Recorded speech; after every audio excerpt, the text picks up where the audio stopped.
Hey guys, how's it going? A real quick discussion about gastrointestinal bleeding. It is a medical emergency. When there's blood in the stool, a lot of patients just see bright red blood, but it can also appear as black stool. Did you know that? And when there's black stool, it's called as melena. And then when there's bright red stool, that is hematochezia. So two different terms. And when it is black stool because of bleeding, that is typically, it means that the bleeding is happening in the upper gastrointestinal tract, which starts from oral cavity and foot pipe, and then stomach, and then the first part of small intestine, like the duodenum and all that. And when the bleeding is over there in the upper intestines, and when it is just moving down, then it gets digested, and once blood is digested, it becomes dark black. So that's how it comes out.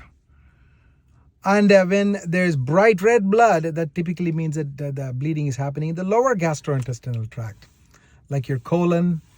And sometimes when patients are bleeding in their upper gastrointestinal tract, and when they're also having diarrhea and stool is moving real fast from upper gastrointestinal tract to the lower gastrointestinal tract, like very fast, then it can appear as bright red blood, but still the bleeding is coming from the upper part. You see what I mean? When there's not much diarrhea or anything, and when the transit time is slow, then it would appear as black stool. And the black stool is called as melena, and bright red blood, that is called as hematochezia. And upper gastrointestinal bleeding could be from esophageal, ulcers, esophageal varices in chronic liver disease, from ulcers in the stomach, ulcers in the duodenal ulcers, and gastritis. So a lot of stuff. And then bleeding from the lower intestine. It could be something as simple as just hemorrhoids. And many of the time the patient might have hemorrhoid related pain, and when they wipe their bottom, they would have blood on their tissue paper.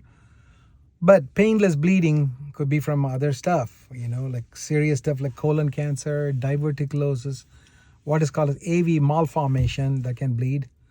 So there are just a lot of reasons why somebody could have bleeding, and when they bleed rapidly, then the blood pressure can really get low, and it is a medical emergency, and typically those patients are admitted to the intensive care unit, and then they get their blood checked every 4 hours, and then they may need a lot of blood transfusion, and then a gastroenterologist may have to quickly go in from above and from below to see what is the source of bleeding and fix it.